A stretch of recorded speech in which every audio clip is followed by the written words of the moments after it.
Hello mga kaibigan, ako nga pala si Munmon, isang lesbian na kung tawagin ay isang tomboy.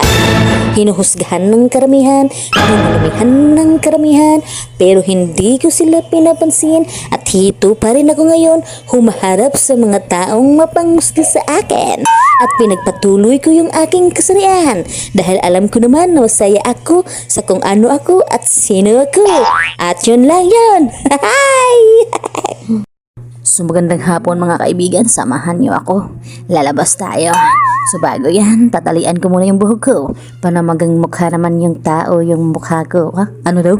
Ako'y nabubulala talaga. Hindi naman kasi talaga ako Tagalog eh. So tara, samahan niyo ako. Maglalakbay-lakbay lang muna tayo dyan mga kaibigan. So tingnan nyo naman ang ganda ng jacket ko. Parang may motor pero wala, lakbay-lakbay lang tayo dyan. Chinilas lang yung sasakyan natin. Mahirap tayo eh. Kaya ngayon, samahan niyo ako.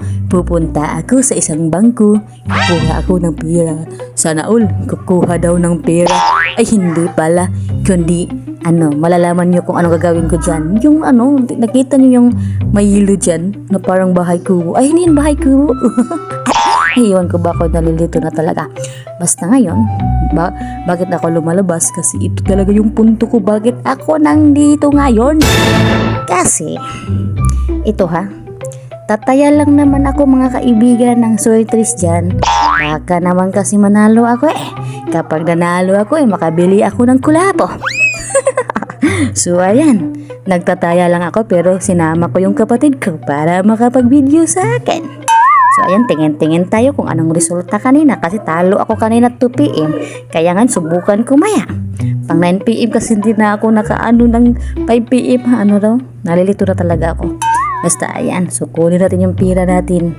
Yung pirang naipon ko, itataya ko na lang.